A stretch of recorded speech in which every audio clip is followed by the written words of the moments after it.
I'm gonna be honest with you, and I hope nobody takes it the wrong way. But the grind that I learned in Chicago is what made me successful.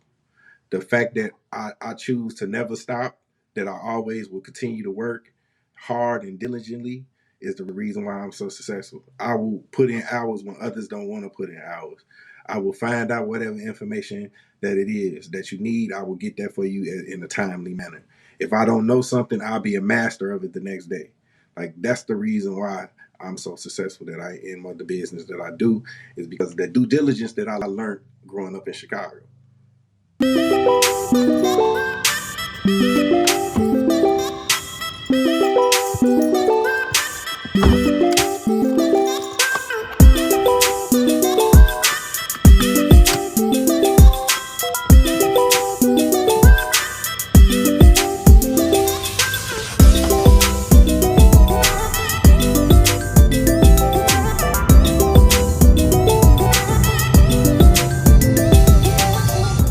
Well, first, I want to thank you for joining me here today on What Drives You. This is a show that I started just kind of, I don't know, I like to drive. I like to find out about people. So I wanted to start getting to know people. I have a lot of very interesting friends in my life. And so, um, I want to kind of highlight them and feature people that I've come across throughout my journey. And today I'm joined by a very esteemed guest from Chicago, now living in Huntsville, Alabama, right? Yes, sir. Living in Huntsville, Alabama, alumni of the other A&M, the You second mean the best A&M, illustrious Alabama A&M University? Get it right. the second best A&M. Is Right. one is one down in Florida that's a little bit better. But I'm joined by a great guest today. His name is Byron Pillow. Welcome, Byron. I'm glad to have you on the show today. Nico, man, I appreciate you, my brother, for having me on your show, man. I'm definitely excited to be here, happy and everything. Ready to dive into it too, man. All right, awesome. Well, Byron, like, first thing I want to know is, like, kind of what's your story? I know you're from Chicago and you ended up in Alabama. Like, how did you go from Chicago to Alabama and um, get into what you're doing now? Man, crazy thing. So, born and raised in Chicago, Southside, Roseland, deep in the 100 area. We call it the Wild Hundreds where I'm from. I was blessed to actually go to a Catholic school for high school in Chicago, Leo Catholic High School on 79th and Sangamon, notoriously famous for being an all-black Catholic school. There, I was able to meet different people through my teachers and other alumnus of the high school that presented me with the opportunities that HBCUs provide. So I went on a college tour. Of course, I went through different places. Went to Central State, of course. Went to Langston. But when I got to Alabama, it was just different. Being from Chicago, we're not friendly, so Southern hospitality was just different to me. What sold me on A&M was the fact I walked on campus, and I just this random person on campus just was like, "Hey, how you doing?" I was just like, "Are you talking to me?" Like, I don't know you. Like, you talking to me? Yeah. They was like, "Yes, yes, you with the Chicago hat on." I was like, "Yeah, I'm good. How you doing?" And then she was like, "Man, maybe in the South, we love everybody here." She gave me a hug, and I just was like, "This was different. It felt different." Then it was hot. It was 70 degrees in February, so I was like, "Oh yeah, I love it." Didn't Couldn't beat that. You couldn't beat that. want to do the Chicago Winters no more. What? It was like -10 when we left Chicago for the college tour. We got to Alabama. I was sweating. I was like, "Oh man, I gotta take hoodies off, jackets off, man." I was like, "Whew." Like I said, that whole culture, the whole belief that if I started here at A&M, I can go anywhere. I met some excellent teachers in the School of Business and such like that. And that's how, got the whole ball rolling as far as getting down to Alabama A&M. Of course, I met a bunch of individuals from the same city that I was from. I was surprised. I thought I was going to be the only Chicagoan here, but, A&M came up there and recruited us in troves.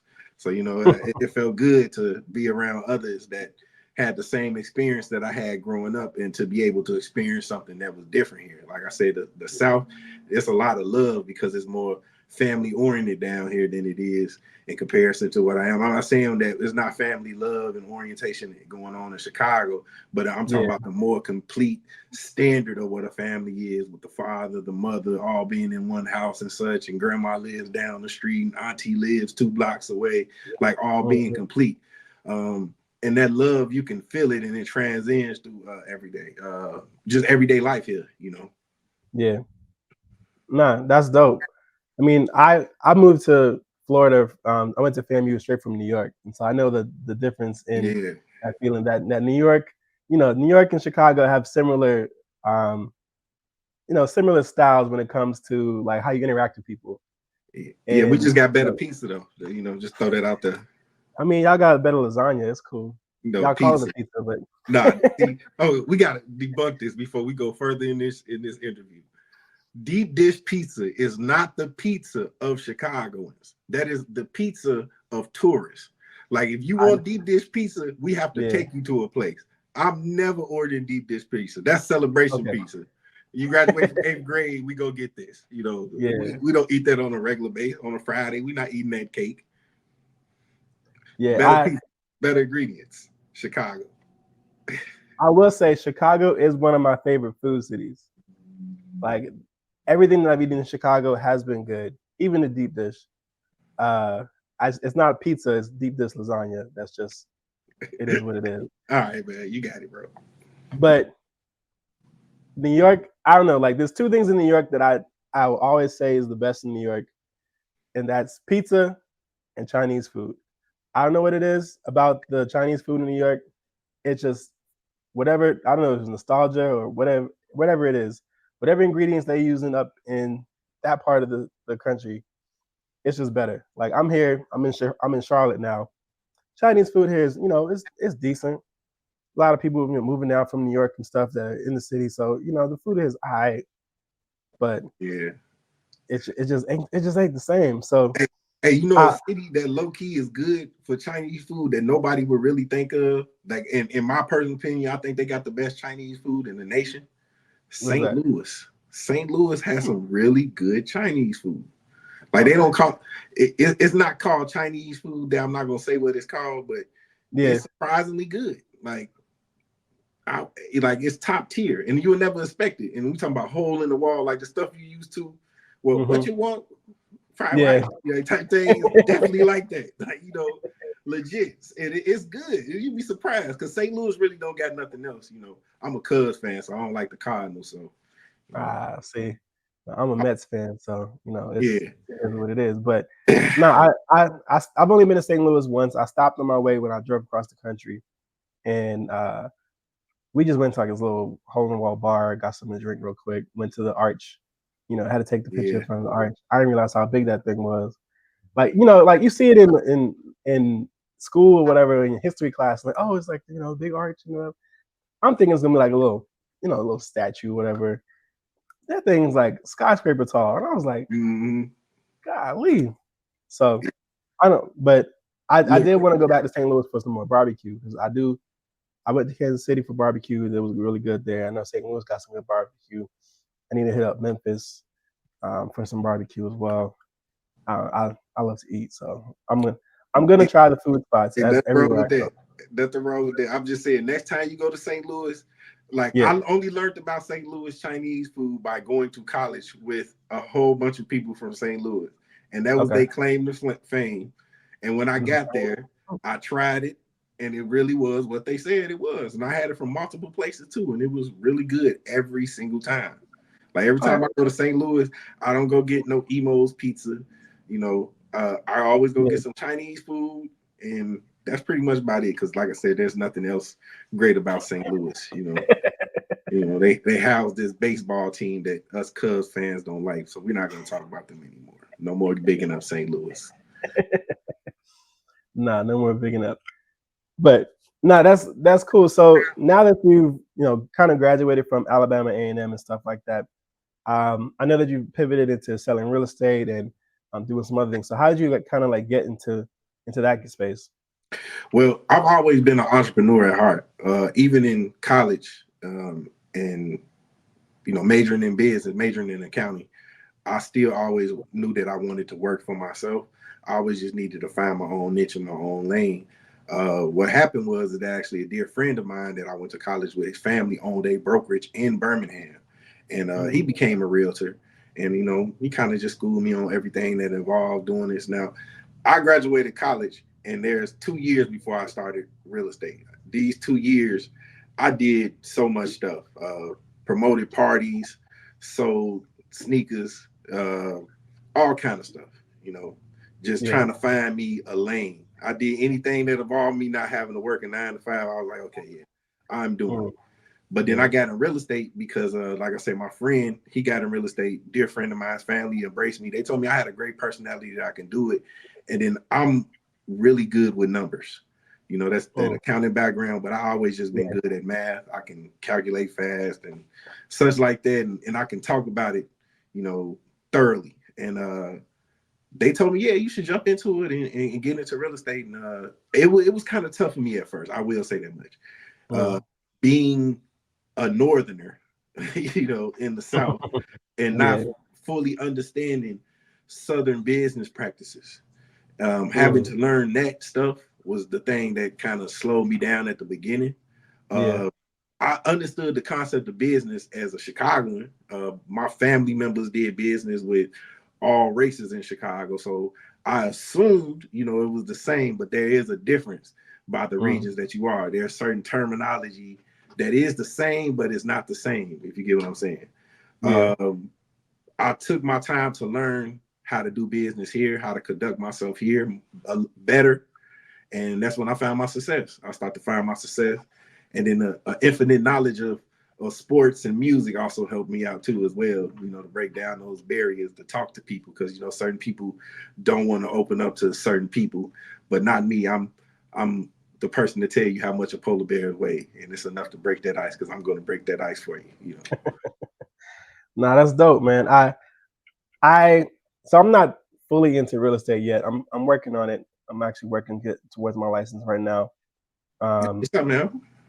Because I've made a lot of connections. I started out in California, and you're right, there is a difference in like how business is done in different parts of the country and stuff like that, especially when it comes to real estate too. Like learning, because I work for a national brokerage, and learning the difference between how things are done in New York versus things are done in Chicago versus things done in here in North Carolina versus just South Carolina. Things are different, and I'm right on the border. So it's definitely, it's going to be a learning curve and all that kind of stuff. But I've always been blessed with the gift of gab. That's the one. My one claim to fame is that I can talk, and that's how I've had to make friends and all that kind of stuff. I moved around a lot as a kid, so I had to be the one to kind of talk and break the ice and just put myself out there. And that's why I'm making that transition and kind of working towards that license, and then we'll see. The sky's the limit from that point. So no, that's dope. What kind of what has made you successful so far? Like, what do you say? Is there like something about you or something that like really drives in that success? I'm gonna be honest with you, and I hope nobody takes it the wrong way, but the grind that I learned in Chicago is what made me successful. The fact that I choose to never stop, that I always will continue to work hard and diligently, is the reason why I'm so successful. I will put in hours when others don't want to put in hours. I will find out whatever information that it is that you need. I will get that for you in a timely manner. If I don't know something, I'll be a master of it the next day. Like, that's the reason why I'm so successful that I am the business that I do, is because of the due diligence that I learned growing up in Chicago. Okay. I know. So like, I don't know. Like, tell me a little bit more about like your Chicago experience, because I know everyone that I know from Chicago like talks about how deeply it influences them and all that kind of stuff. So I just like to just what was your experience like? You say you went to the all black Catholic school, which I find is very interesting. But just yeah, every day like growing up, like even before high school and stuff. Like, what was your life like in Chicago? Chicago growing up was great, man. Especially during my childhood. My adolescent ages was great. Everything was cheery. There was stuff still going on, but I didn't really too much observe it because I was a kid. I stayed in the child's place. But then there was a moment where I was a kid where you had to grow up. And I hated that happened for me at a young age. Those things caused, different things in life to happen. Nothing as far as terrible for me. I did go to military school, but that was on my own doing. I did kind of get finessed into going to there. I will say that much. Quick story. I wanted to be on the drill team. We had this drill team called the Southside Drill Team, but my aunt who raised me didn't have enough money for me to actually join that drill team. So she told me about this military school, and then they sold me on the fact about this drill team. And yeah, it was not what I expected it to be. It was more like the movie Major Payne. That's literally how I was. But I did have the drill team part, just like the movie. It just definitely was like that. I actually was on the cover of the Chicago Tribune magazine. I'll send you a picture of it so you can see for yourself for my drill team. I was in the St. Patrick's Day parade in 1997 and 1998. I was actually in the front. Like I was that good at spitting rifles. Like I really enjoyed that. But I had a situation that happened there. So I ended up going to a group home called Mercy Home for Boys. And that's how I got to go to the Catholic school. I always had good grades. I just had like funny behavior as a kid.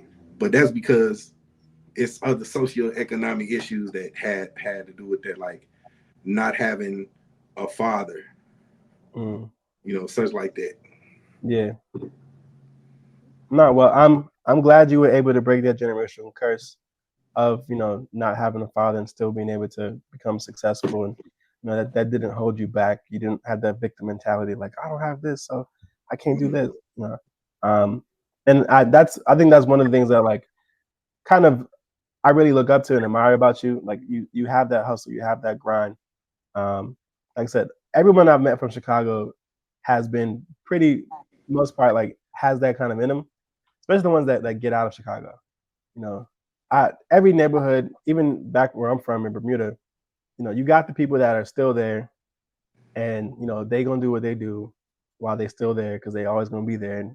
And but like when you actually like leave your hometown and leave your city, a lot of times you're gonna have a little bit extra motivation and extra grind about you. So no, that's dope. Now that you're kind of we're both grown in our 30s and stuff now. Like, what drives you? What makes you get up every morning and do what you do? My why still now is my future, and the fact that I've been in real estate now for 10 years. About 6 years ago, I decided that one of my goals in life is philanthropy. I want to go back to Chicago and I want to give back. I want to rebuild up the neighborhood that I grew up in. At one time, Roseland was a predominant middle class Black area. Like we talking the Black doctors, lawyers, all were in this area. And now is almost desolate. Like literally, the crime that you don't see on 63rd, as everybody says, is happening in my area. That's the stuff that doesn't make it to television and make it on the rap songs and such like that. I want to improve that area. I want to be a champion of change.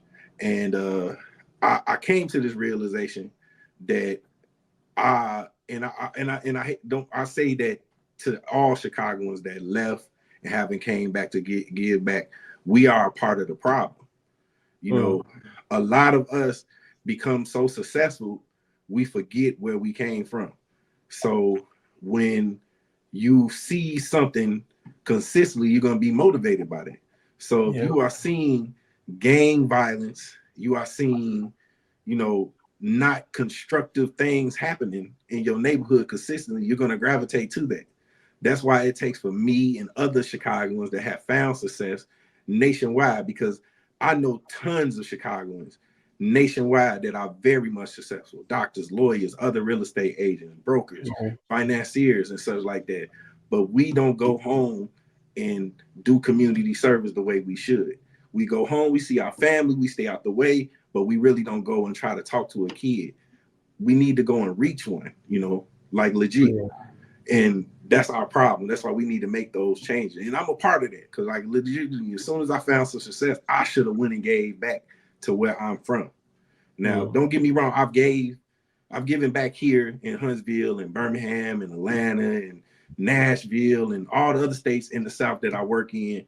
But Yeah. I neglected home, the place that raised me, the place that is the dead direct tie and reason for me being successful. So that's one of the main goals that I have in life. That's my why. Okay. No, that's dope. I I agree with you. When you achieve some success, going back home is always hard because especially when you had to leave to achieve the success, going home always reminds you of not having. And I think that's why a lot of people, Chicago or wherever, they they go home and they just, they see their family and then that's it because they're just associating that region where they grew up at as not having, and they've achieved the success somewhere else. So now, like, that's where I have it. I don't want to go back to, everyone says I don't want to go back to, I don't want to go back to being broke. I don't want to go back to that. But it does take that catalyst to kind of really, make that change. And then, I'm proud of it. I love to see whatever it is that you got or planning on doing, and with that to really come to fruition. Because we always hear about Chicago in a not so positive light. But I've been there. It's beautiful. Like, Chicago is a beautiful city. Like, I'm Yes, not even sir. gonna hold you. Like, downtown with the river going through everything, and like, it's a beautiful, the lake is it's gorgeous. But you don't really hear about that because all you want to hear people want to talk about is like, the drill music and all the negative connotations of it. But I know that, I mean, poverty is poverty. It's going to be wherever it is, but you can definitely make it. You know, I would love to see what you do to improve it. Even if it's just one block, one neighborhood at a time. Um, Yeah, that's my goal, man. One neighborhood at a time. There's yeah. different ways of doing it, even for people that aren't from Chicago, and you may be from some certain place. Something that you should look into is the Mhm. land bank within your city or county, and they have properties that are deeply discounted because they're distressed and they want people to buy them so they can get them off their bills and such like that. And you can go in there and fix them up. Why not do that from where you from? I got one of the things, the biggest booms that's been happening with that has been Detroit. You know, two Yeah. years ago, Detroit had so many properties you can buy for $1,000, and people were buying them up. Now you go to a land bank auction up there in Detroit, you getting some distress for 30, 40 grand. But you know, look into wherever you from. Like you could be from, you could look in New York. I know for a fact they got it up there in New York in that county of Yeah. Kings. Um, you know, definitely Chicago, Birmingham, Atlanta, all these different major cities, they have these programs that help rebuild where you're from. You can be from, a small town in Alabama, a major city like Chicago, New York, LA. Like help improve your neighborhood. That's how you help everybody to change, and that's how you make the growth really happen. Yeah. No, that's dope, man. I just love that vision of yours, man. It's like learning this about you right now is just like really inspiring. Like, dang, I gotta do some more. Like, I gotta figure something out. Yeah, For man. sure. Yeah, man. Um, Go ahead. You were about to say something? Nah, man. I was just saying, yeah, I was just agreeing with you, brother. No, that's all. Yeah. Um, so this question I like to ask just because I know you may have mentioned it in that situation at the that put you in the group home and stuff like that might be this point. But what is a pivotal moment that changed your life? Like, is there something that you can point to that said like, oh, this kind of changed my trajectory? Um, yeah, to be honest with you, it's a combination of two things. Going to Mercy Home for Boys and going to my high school, Leo Catholic High School. Those were the two things that changed me as far as my life's trajectory. Mercy Home, I had an advocate. Well, actually, I had a couple advocates. One, Ishmael Muhammad, David Bailey, Steve Sanderson. These were all grown men who had kids of their own who Mm-hmm. came into a place where it was a bunch of boys that were fatherless, some motherless, some adopted, you know, all having different forms of trauma that they experienced and all going through some different things. And, you know, and they dealt with so many kids, but yet they still found the time and energy to instill values into me. And I thank them for that. Cause I mean, I'm not their kid, you know, technically, I mean, this is their job, but they don't really have to do what they did for me. They didn't, you know, they say they saw something in me in a young age that I didn't see myself. And that's why they instilled those values into me. And then when I went to my high school, literally every teacher except for like two teachers were men, and they all went to Leo with the exception of like two of them. My math teacher and the vice principal didn't go to Leo, but every man that was in there went to Leo. Like, you know, they instilled a pride to me. They helped me understand what brotherhood truly was. Like, I understood that my high school was just more than a high school; it was really a fraternity. They helped me come in as a boy, and I left out as a man. I had a better understanding of life and how to conduct myself. That's also where I got my first business etiquette courses were in high school and such like that, you know, things that I didn't get, you know. That's why I say I was blessed to go to one of these Catholic schools. I could have went to, I'm not knocking public schools, you know, I could have went to the public school and excelled there as well, because I know people that went to public schools and excelled there as well. But being at Leo in a small class situation and having people to be able to take time with me, understand where I was coming from, and actually caring about me striving for greatness in life, that was another thing that helped me actually get there. Okay. No, that's dope. Is Leo like it was the all boys school? It was an all boy Catholic school, yes. Okay. Yeah. In the heart of the ghetto on 79. I've been to 79th. I've been in that area. If you have drove past my high school, Leo High School, if you drove past 79th heading west, you have rolled past Leo High School on 7901 Southside. Nice. Yeah, I probably didn't notice it at the time. We was on our way to Harold's, and once I had that Harold's, it changed my life. Harold's do change your life, man. I know it's life changing chicken.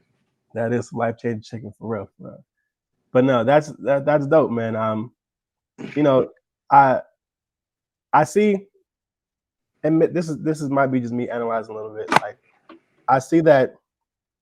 I think what the pivotal moment that kind of really helped you is that you had some father figures in your life that kind of, you know, instilled that motivation to do more than just, you know, definitely be out there in the streets. And I think I'm glad that you were able to, like, you know, get that kind of love and attention from some people. And I guess I see that's why you want to give back, because you received it, you want to give that to someone else and hopefully, you know, inspire the next generation to do something else. So that's really dope, man. I want that change, man. I want that change. I'm tired of people, like, I hate meeting people in the South and telling them I'm from Chicago, and then they say something negative like, "Ooh, I know you happy you escaped," "Did you ever get shot at," or something like that. Like, first, like, why is the first thing to come out of your mouth about Chicago that? I was hoping it to be that nasty deep dish pizza, but you want to talk about that type of stuff. Like, come on. Like, no, it's not truly that. There are great people from my city. So I definitely want to change that narrative. It's so much they never talk about. Like, for instance, the other day, it was this young man who got accepted into every single Ivy League school, and he chose to go to Harvard. He's currently on Harvard's basketball team. He's from Chicago, perfect score in the ACT, perfect GPA, but it's not talked about. But I guarantee you, some sort of crime is on the news right now about Chicago. They always pick and choose what they want to show, and they never really show. That's why people hear the South Side, where I'm from, and instantly think violence, when there's so much beautiful artistic things about the South Side of Chicago. You know, people forget about Bronzeville. You know, that's the area where all the jazz singers and performers used to come out of town. They used to come to this area. This is where all the rich Black people used to live at. It was in this area. You know, people forget, even my area, Roseland. Like, people forget about that. You know, it in Roseland, it's tied into an industrial area called the Pullman District, where all the Pullman factories is at. But nobody talks about that. They always talk about the violence. It's so much Chicago has to offer instead of driven. Now, don't get me wrong. I do listen to G Herbo. I like some Chief Keef. You know, I loved Lil JoJo. I loved all that. You know, don't get me wrong. I definitely be in Yeah. my house, in my car, you know, doing my own thing, having a concert, but that's not Chicago. Chicago is bigger and Chicago is more than just that. No, for sure. Like I said, one of the best food cities I've been to. Like that alone, like it doesn't get talked about enough. Like if anybody says Chicago, the first thing you're supposed to think of is something that you ate from there, because everything I had was good. I gotta Pizza, disagree with you, yeah, man. I think the most underrated thing about Chicago is the arts. Like people mm, forget Chicago is a musical, big dancing, performing, funny city. Just think about it. You joined yeah. the organization in college that was started in Chicago. Did you Chicago. not? This is true. Yeah, I will say that's another thing about Chicago that like I mean Chicago started house music. Like it is what it is. All the EDM stuff that is out now and got popular, and is all derivative of what started in Chicago. And um, I do appreciate the arts, the music, the musicality of people from there. I mean, some of the biggest artists in the world and stuff like that. Some of the funniest comedians have come out of Chicago. You guys, Chicago's art scene is definitely highly talked about. Um, I mean, it's definitely like how like the quality there is just is amazing, Yeah, and it's just underrated, man. We yeah, underrated. You know, people give credit to places like New York and LA for that and forget about us. You know, like literally make us the second city. Like we hmm haven't produced a lot. You know, I can go down a list of just all the R&B artists that just came from there, had yeah, somebody infected from you, and then it's a person I can't even really talk about because I don't want to get canceled. But I already know that even though people say things about this man, they yeah. can't deny the music that was made and that he's produced. Because I guarantee you to listen to something that this man has had his hands on today or sometime this week. But Yeah. I don't want to say no more because I don't feel like getting canceled. I don't agree with that. You know, my favorite Yeah. singer from Chicago is Shaka Khan. Okay. But no, Chicago definitely does have some best. I mean, I was a huge Kanye fan for a while, and he kind of went off the bridge too. Um, he just he Yeah, he's very outspoken, so I feel it. But you got to get. Hey, look, Kanye, man. I pray for that brother every day, man. He just needs some help, man. That's all. yeah, He that's he that's has what I.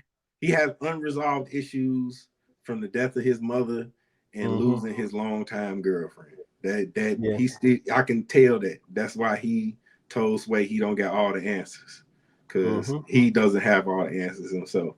Once that brother has a chance to heal, he'll get Yeah. back to being the old Kanye. Because I miss that old Kanye. That first three albums, Kanye. I, Woo! Graduation man, is still one of my favorite. Like man. I So have the look, poster and everything. so I think Kanye's best album is Late Registration. Okay. The reason why is because the production on there, the stories, but my main reason was Drive Slow. Mm. Drive Slow, that literally was a Boom, Chicago boom, story. boom. You know, Yeah. my homie Molly used to stay 79th and May, one of my best friends from back in the day, down the street from Calumet, a school full of stones. They nigga gave me K-Rocks and they'd leave me alone. Calumet High School was right down the street from my high school. They used to try to jump us when Mm. we were kids, but that's another story. We'll get to that part. Nah, I feel you. Yeah. But no, that's dope, man. And so the name of this show is "What Drives You," and so you kind of alluded to liking to driving your car. Um, but if money were no object, what would be your dream car? So I own 3 out of 5 of my dream cars right now. I just got to get Ooh. 2 more. Okay. Uh, the 3 that I do own is I own a 1985 Monte Carlo SS, a Mm. 1983 Chevy Caprice Landau, and a Okay. 1996 Chevy Impala SS. Ooh. My other 2 that I don't have yet is a 1983 to 85 El Camino and a Mhm. Grand National. I want a Grand National so bad. I want a Okay. GNX. That's Yeah. I have you hope answering your question, money not an issue. Mm-hmm. GNX. I'm prepared to spend, $250,000 for a GNX with less than 100 miles on it. I'm prepared to do something like that if that's the issue. That's one of my dream cars. Definitely. Okay. No, that's dope. I see you have a taste for the classics. Yes, sir. Uh, like it was is I guess was that inspired by like how you grew up? Where Yeah. did that taste for those classic cars kind of Uh, come it was a couple things. So growing up when I was a kid, we used to play this game called "That's My Car," where we'd sit on the porch and when the cars would come up, we're like, "That's my car, that's my car."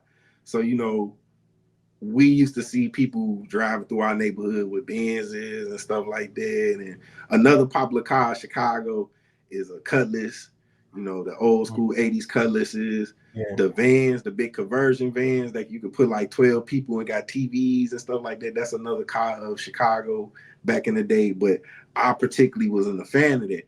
Now, Chevy, the box Chevy, that's a Chicago thing, definitely. That was just something Mhm. everybody picked. I always liked the two-door box Chevy over the four-door. But Yeah. that playing that game, and then the fact that when I was a kid, my aunt, when we used to go to the grocery stores, she'd tell me if I was good, like, I wasn't being bad in the store, she'd buy me a Hot Wheels car at the end. When I was a kid, Hot Wheels cars was 50 cents. So, she Yeah. didn't really care about it. So and it's crazy. I still have this collection of cars.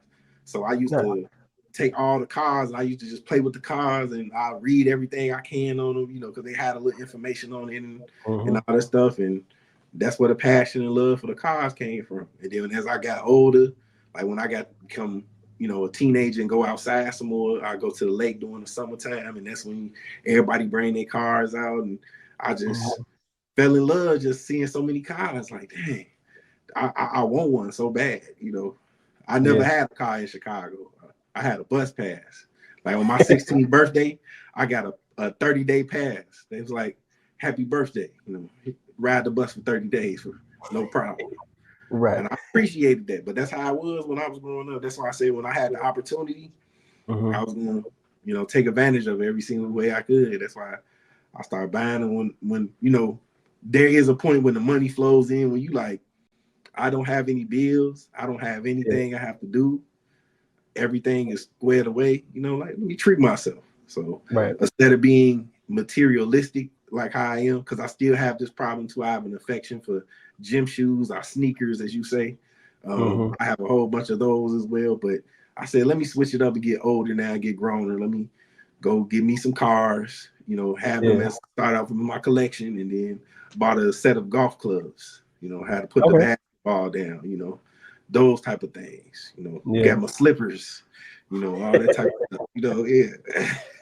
I don't got slippers. I got Crocs now. That's Yeah.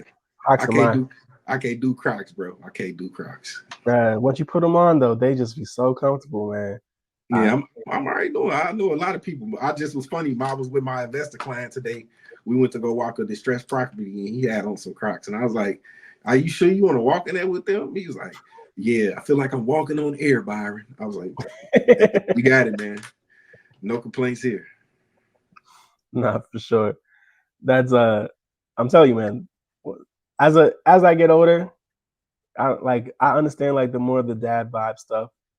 Uh, I got some clubs. I bought my clubs from Goodwill for like $40, and I've been to the golf course and I did. It's not the clubs, you know. It's definitely me when it comes to how bad I did on the course. But hey, Look, bro, I it was cannot fun. drive. I can't drive for nothing. But when I get on that green, I can putt Yeah. like crazy. The green, that's all geometry right there. That's the math in Mhm. me. I'll be like, oh yeah, I got that. But I Yeah. can't drive for nothing. Like, it might take me 6, 7 shots to get on the green, but I made it. Yeah, that's how I look at it. I achieved it. That's how I look at it. Mhm. Even in the loss, I count it as a victory because it's a lesson. Yeah, for sure.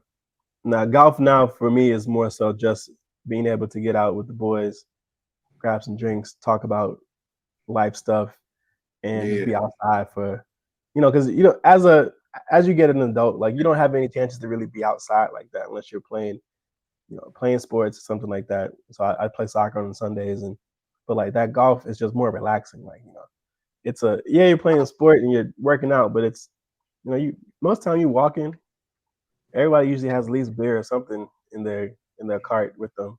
So like it's more of a chill time to be Yeah, outside. definitely is.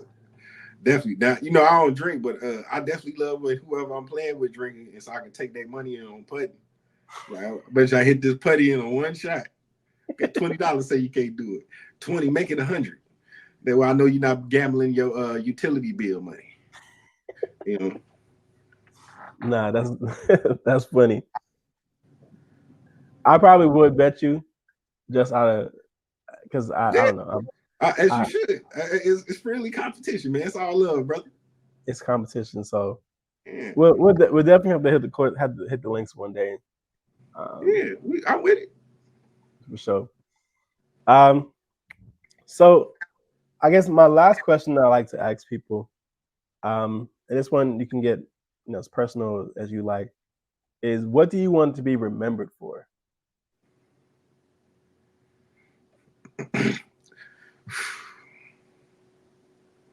Man,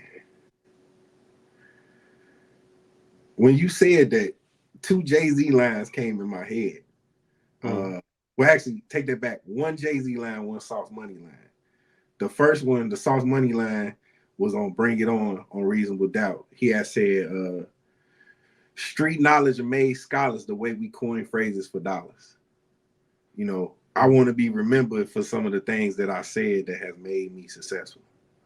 Yeah. Then the other thing Jay-Z said was, recruit lieutenants with ludicrous dreams of getting cream. Let's do this. Life, it may get tedious, but you got to keep one eye open like CBS. And Hmm. with that one, I think about all the people that I've met throughout the years that I've worked with that have helped me to grow the business that I've had. And Yeah. it's been a lot of trial and tribulations as far as finding different business professionals to conduct business properly with and Hmm. effectively as well too.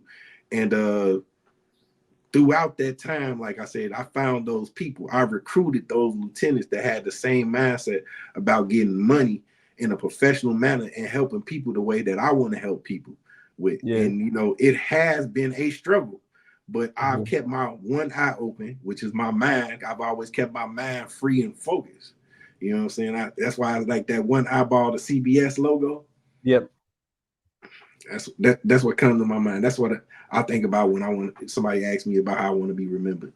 Those two lines, definitely. No, that's dope, man. I definitely feel the J influence Oh yeah, from yeah. you Oh, when talking.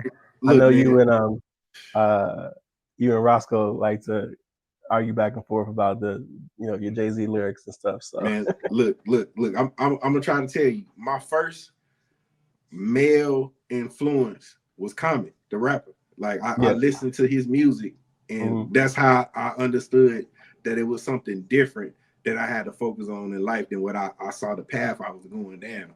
Then the second Hmm. was Jay-Z. Jay-Z dropped so many jewels throughout his career. Like I can Yeah. drop Jay-Z lines for days. Like it's funny, one of my friends said that if Jay-Z had became a religion, I would probably join. And I just laughed at that because like I literally can quote Jay-Z, like his lyrics are religious texts or something like that. Yeah.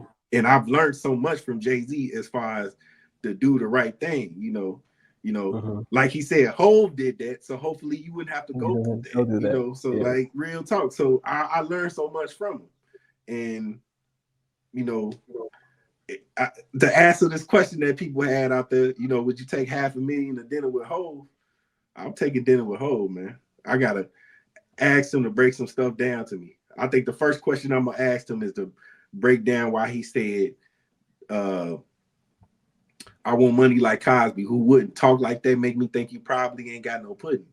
Uh, yeah, I don't. I'm broke. I gotta make some money. So of course I Right. don't got no pudding. But why can't I have goals of being Bill Cosby? Bill Cosby was very successful and rich before all the other stuff came out. Why Yeah. can't I be Bill Cosby? So that's the one line I could never break down in life. Still at this big age that I am now, I still can't break that line down. That's why I have to sit there and ask Hove about that one. Yeah. No, for sure. That's I don't know, like my interpretation of that. Just listening to you because I'm I wasn't a huge Jay-Z fan. I know I went to high school in New York, and it sounds blasphemous or whatever, but I just it. I don't know. Like when I moved to the States, I moved to Atlanta. Atlanta was the first state that I remember living in. I lived in Virginia before that, but Atlanta was the first state that I remember living in. And so my influences were like Ludacris, uh, Jeezy. Like those are the two people that I kind of like. I mean, I grew out my hair because of Ludacris. Like I tried to, had the braids. I wanted the Saturday with the, how you had the hat Yeah, down with the fro out and everything. yeah, It was all because of Luda. And but I don't know when you talking about that, like that lyric, is that people a lot of times when you tell people your goals of being successful, a lot of people will try to attach their negative thoughts onto that and try to pull you down. It's not that they're, I know, like I said, like the crabs in the bucket mentality, whatever.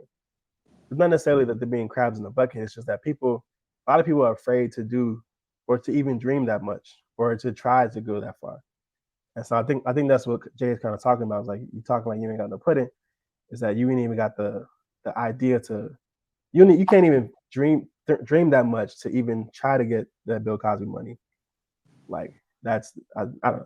That's just kind of what I'm interpreting it as, is that a lot of people, they like to try to knock you down when you start dreaming that I, big. But I try to think that too, but I think it's deeper than that, man. That's why I say I yeah, need to talk to Hove. I need him to tell me why he said that. Because, like, I mean, if I did get to put like Bill Cosby, mm-hmm. like I've achieved the goal. Although even Jay said take the money because you can probably buy dinner with him for like 50K and still Yeah. have 450 left. Nah, I feel that, but like I said, if that's just me personally, I got so Yeah, much for I sure. would love to ask Jay Talk to him Z. about, yeah. Like, it yeah, like him and Common. I got so much I want to ask them about. Like Common, one of my favorite lines he said was, "Some get Range Rover, some religion change over. Angel on my main shoulder telling me remain sober." Like that was so deep for me right there. I actually got a tattoo right here on my back. Like Oh, like Common always been that deep, and the stories he told, yeah. about growing up in Chicago and the hustler's mentality and all of that. Like, he was relatable, but I think the fact that, you know, Common wasn't a street dude like that, he didn't really get Mm-hmm. the respect that he should, deserve, especially Yeah. from Chicagoans. But And then dude was he talented. acts so good that people forgot that he raps. Yeah, Like he been killing it in the acting game. So he's up yeah, there. I think he's like, I'll say he's top 5 rappers turned actor. Uh, definitely, I definitely. have him top 5 up there. I hate it took so long for him to blow. True. He didn't really blow. Well, I mean, he had some good hits, but he blew when he got with Kanye in '05. When he dropped B, that like Yeah. changed this whole everything. Like B, when you got literally Kanye, No ID, and Jay Dilla on your whole album, like it should nothing be but hits. So it was just like Mm-hmm. it was amazing hearing that, like legit. That was right before college when that dropped. I remember that. Like Yeah. the corner. Um, Yeah. this is a random off topic, and because this is one of my favorite rappers from Chicago. But what's your take on Lupe? Because Man, I I, love Lupe. That was yeah. freshman year. Um, Mm-hmm. Lupe, when he was coming in Chicago, we had these like years of peace, like from like 2001 to like, well, not like more like 2002 to like 2007. Mm. Like legit, it was like gang bang. Like he said it on the I got you. He said I'm from Chicago town. That's why I fly around, keep a couple Cartiers around my eyes now. We used to gang bang a lot of that, then down, children on the hat, children keeping hope alive now. Like we really was like peaceful. Chicago wasn't even top 20 for murders. Like, Yeah. we was murders were happening, but it was like it was like so little, you know, like Chicago was peaceful, like it was good. Summertime Shy still undefeated, but like literally Mm-hmm. you appreciated it more during this era. And when Lupe came out, you know, I left, came down here for college, and you know, I needed that because I needed some extra influence as a Chicagoan being stuck down here, because you know, the music here is different. You know, Southern music is different. Yeah, Just like in Florida, that music is different. You know, it's Florida a is a whole different animal, man. yeah, Florida music is Florida music. Like you yeah, don't get that nowhere else.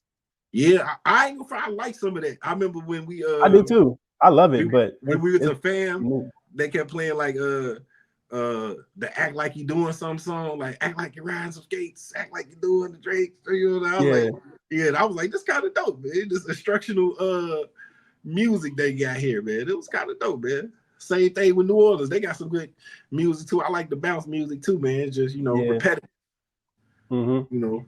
But I love it about our culture, man. It's different everywhere. Like no matter where you go in the United States, it's different. You know, Yeah, love it. I saw this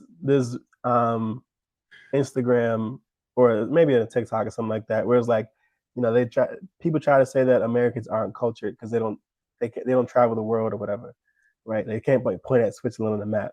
And then this British dude, he was like, "Have you guys been to America?" It's like I've been here and I've been trying to travel around. Every state is like a different country. Like every state is completely different. Uh, and so like the size of the U.S., you know, like yes, we don't go to not everybody here goes to Switzerland and all those other countries, but like, you know, going to Chicago, going to New Orleans, going to Memphis, um, freaking Glorilla says Curbin, like that's if that ain't the most Memphis thing somebody could say about a Yeah, Switzerland thing, like, you know, going to L.A., going to the Bay, you know, each of all these places are so different. Going down to Florida, going to Miami, going to Jacksonville, going to, you know, Savannah, Georgia, like just going these different places is so unique, and you get so many different unique experiences all while staying in this country. That's the one thing I do love about like moving to America, because like I'm not from here. I was born in Bermuda. I migrated, you know, to I've been in the U.S. most of my life, but this is voluntary. Like my parents came over here first to get a better education. Um, then we came back. My dad was a minister. My dad was a pastor, and so we went to different churches and stuff. Then I went to FAM to get out of New York because I felt like I was getting too grimy at the time. Uh, you know, got to the South. Had a little bit too much fun first couple of years of college. oh Dropped yeah, out. Went back home to Bermuda. Hated it. Transferred to school in Japan. Came back. Uh, Japan was lit. yeah. Greatest. Tokyo is the best city in the world. I'm already knowing. Um, That's on my checklist, man. That in yeah. Shaolin. Mm. And then, you know, went back to FAM, got my degree, met my wife now, got married, got a green card. You know, I've made the conscious decision to live in America. I've done like 3 cross country trips now. Like I try to go to different cities and different places, and I'm actually going to be on the road next week. I'm heading to Atlanta and going down to Tallahassee for our 20-year reunion show. And you know, I that the America is a beautiful place. Driving through, I didn't realize how beautiful Utah was. Oh You man, know, you Utah it's is man. gorgeous. Like just the plain, not like the mountains, but then like the buttes and mesas and all that other kind of stuff. And you just like driving, it's just it's gorgeous. Then you hit the Rockies and it's beautiful. Colorado is gorgeous. Like America has a lot of stuff that is really appreciative, but like the music and culture is just so different in different places. But I love it. And Lupe was one of my favorite rappers early, like the Cool, that album, Yeah. that went triple platinum in my crib. Like that album was dope. And it was sad to see that like he was the first person to complain about 360 deals. And then the whole kind of market shift to the 360 deals. And like he got like kind of blackballed because of it. Like he's still putting out music and his music is still pretty good. But it's not he doesn't have that major label push anymore, and people kind of like his name's a little bit more radioactive because of that. Mm-hmm. Uh, when he was right, but also to the music industry has always been kind of predatory, and the fact that people still go into these major label deals is kind of surprising, given the fact that we're giving you all this upfront money, but no, we're giving you a loan you got to pay back with Mm-hmm. way more interest than you would if you went to the bank. Just because you make music, just because you're an artist and you don't read the fine print. Yeah, Uh, definitely. You're just excited because you see that number. Boy, you You see hear that that you check, can like, get oh, I'm about to do that. Da, da, da, da. 500,000. Be out the hood. We Yeah. we Lambos. Da, da, da. And then you realize that like you're not making the residuals, and now with everything going to streaming, like that's the reason why they had to do 360 because the industry wasn't making the money back that you would at record sales like you used to. So it's definitely something that you can, uh, it's crazy how he got looked at in that way, but I appreciate everything that he did, and his music is still pretty good. He's still up there as one of the. Man, his pops was like a master, like 7 different styles of martial arts. Yeah, I've heard that.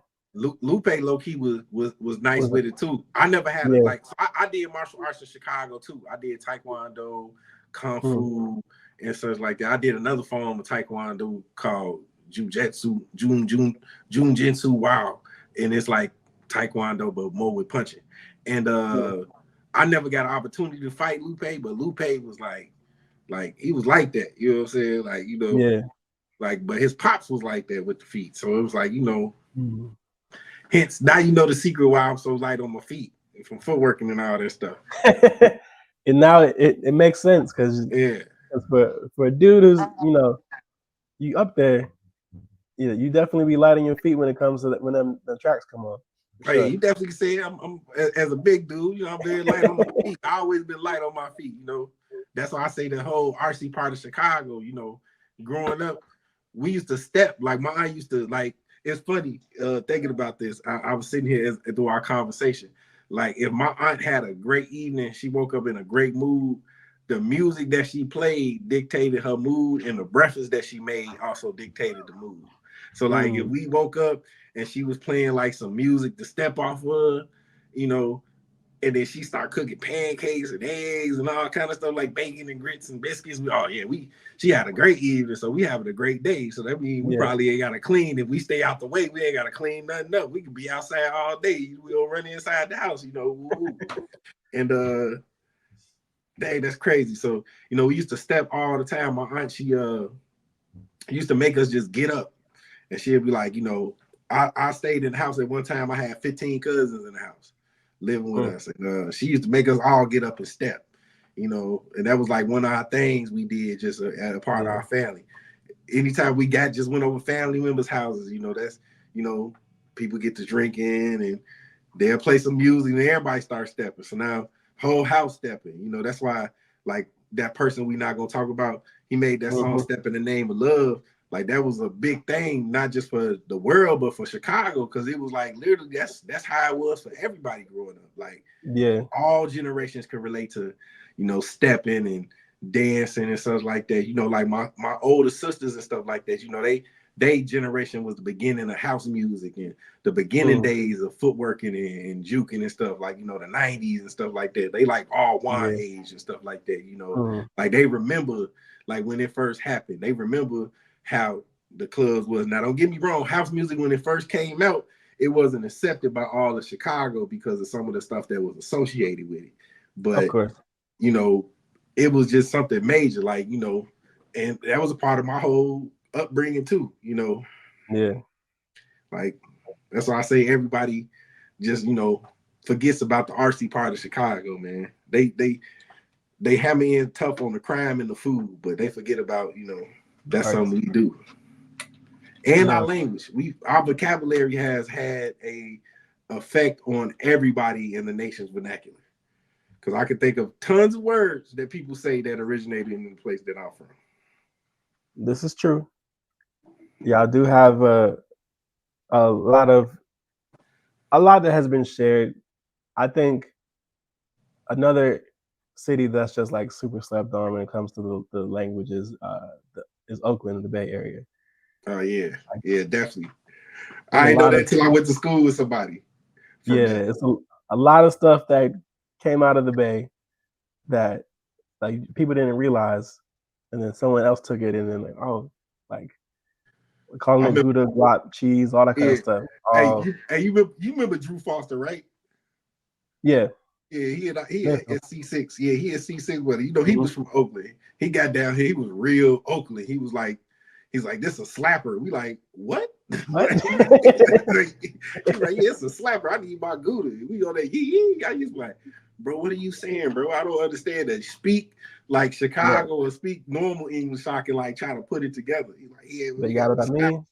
Yeah, all that, you know, they had, but all the little Bay Area people that had came here during my time at A&M, it was just interesting being around them because like they got a whole different type of energy, like just the way they dance, the way they, you know, get all this stuff. You know what I'm talking about. I know you know I what I'm see. talking about, bro. Yeah, Yeah. you know, all they just be hyped for no reason. I'd be like, dang, I like it, but it's like y'all hype. You know what I'm saying? Yeah, it's definitely a different experience. I enjoyed my time in the Bay. Uh, there's pros and cons to it, but like definitely like the Bay Area is just it's unique in Yeah, it's its expensive as own hell right. to live out there, but That's yeah. that's the part I didn't like. That was the con. uh, Super expensive, and then like the wealth disparity is like probably like the most present you'll see is in the Bay Area because you'll have like a bando next to this brand new condo that's like going for like 3 million, and then Mm-hmm. you got crackheads right on the corner shooting up or whatever, like right outside. Like so, it's just that juxtaposition of like extreme wealth and extreme poverty. I don't know. It gets to you sometimes. It's Yeah, not my I've been out favorite. there a couple times, man. I was like, it's different, especially once you Yeah, go across that bridge, man. It's like real different. Like you go leave, like it's San Francisco, and then it's like it's Oakland. You know, like oh, you know, well, like nah. San Francisco was more. I like Oakland a little bit better. Like Oakland is different, uh, but every like there's parts of San Francisco that's all nice or whatever. Like where the Full House is and the bridge and everything like that. Anywhere else in that downtown, market, the little market, that's nice. not no more. Where? The pandemic done changed a lot of like the fish. Are you talking about like right along the water, or the fish Yeah, market? the little market. Yeah. Yeah, that place is still there, but Okay. take a couple steps in, and it ain't as nice no more. So, Mm. but it's still super expensive, and a lot of people live there. I got a homeboy that lives there. He got a he had an apartment on Fourth and Market, which used to be like a major street with like stores and stuff like that. Dog, he was paying $3,000 a month to watch people piss on the street outside his window. Like it was bad. Three Pandemic kind of thousand. ruined 3,000. Wow. And then he got that on a discount because he did a 24-month lease, something like that. So they gave him like 4 months free. He got like a 1 bedroom. It was a two. I'll be telling people about that and about them different markets, man, about how expensive it'd be. Like when I Yeah. talk to people, like when I sell stuff to people in Alabama, they complain about stuff being expensive. I'm like, you just paid 200,000 for a 3,000 square foot 4 bedroom, 2.5 bathroom house. In Atlanta, this is over 500,000. In Chicago, this is over 500,000. In the Bay, that's Yeah. probably like 1.8 million, 2 million. 3,000 square feet, boy, you're looking at like a good 3 million. Yeah, something ridiculous. You know what I'm saying? Like, yeah, Yeah. appreciate the things you have, man, and the stuff that's been blessed upon you, man. Yeah, I'm that's telling you. I mean, like we left the Bay because of wanting to get out of like I want to buy a home soon. And the neighborhood that we were living in, the average price point was 1.6 million. Like that was the average. And that wasn't, a huge that was a maybe 1,200 square feet, 3 bed, 3-1 house. Like it's, one story, like that's not a whole lot. Yeah, not at all. Sheesh. And so, and then like we came over here, we're in Charlotte now. Charlotte, the average price point has increased a lot in the past couple of years. So it's like I think the average now in the city is like 480,000, something like that. But That's still which less is, than 1.6 million. and I'm coming up here like, oh, like there's still nice homes that you can get for like in the threes, like 350, whatever is you can get a nice, brand new construction or whatever. And I'm in my mind, I'm like, oh, that's doable. We can get to that's achievable. People that's been here like 350 is, oh my gosh, like I remember when this house was 145 and just like, Yeah, that's when you're dealing with people from certain yeah, places like that, they don't understand about market changes. Because nope, I deal with that every day. I deal with somebody telling me like in Huntsville, well, at one time Huntsville was the second fastest growing market as far as real estate. I think we like 11 now. Uh, people like this house over here you used to get for $60,000 20 years ago. I'm like, that was 20 years 20 ago. years ago.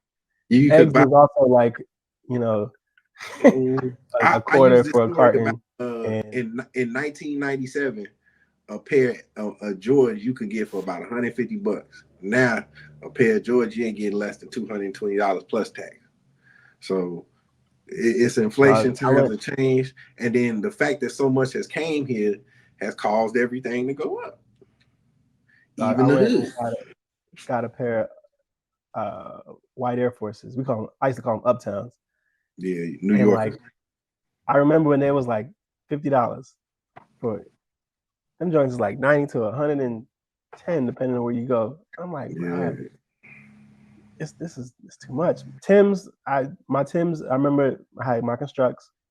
I paid like 150 for them way back when. Them like 225 now. yep, 225. Let's put some Constructs. I'm like, these are just the basics. Like, it's not even the beef and broccoli and nothing like. Yeah, So so that's some sauce to them. as a Chicagoan, we love those white Air Force Ones. We Mm-hmm. feel as if we put those shoes on the map. Shouts out to G Herbo, calling them all white G Fazos, and that stuck throughout the city. But I buy those shoes in pairs. I say I do the Noah's Ark on them. I just buy them in pairs every single time. Like, it ain't no point. And then the Right. 10, I got Trying to say no. I got a pair of 10s I bought 3 years ago, still ain't wore. What Like, size you? yeah, I got a big foot, bro. I wear a size 14, bro. Yeah, that's a little bit too big. I'm an Yeah, 11, so yeah, I'm already knowing. You got a normal foot. I got a somewhat. gargantuan foot. But yeah, man. I just realized how long we're chatting and stuff. I just want to thank you for participating and kind of sharing your story. Is there any like I don't know shout outs you want to give? Any place that you want people to follow to get in contact with you? Oh, most definitely. Definitely you can follow me on Instagram. My Instagram is One Smooth Realtor, and that's the number one, and then smooth with a TH, and then Realtor, and then REALTOR. Also, my insurance page is One Smooth Insurance Agent. So it's the number one the same way, and then insurance agent. And it's One Smooth Realtor on everything, social media wise. Byron Pillow on LinkedIn, Byron Pillow with EXP Realty on Facebook.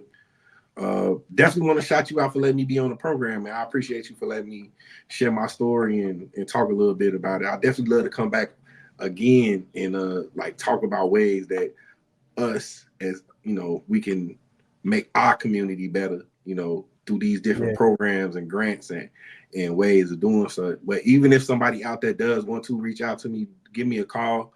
My cell phone is 256-520-7526. It don't never stops ringing from 7 a.m.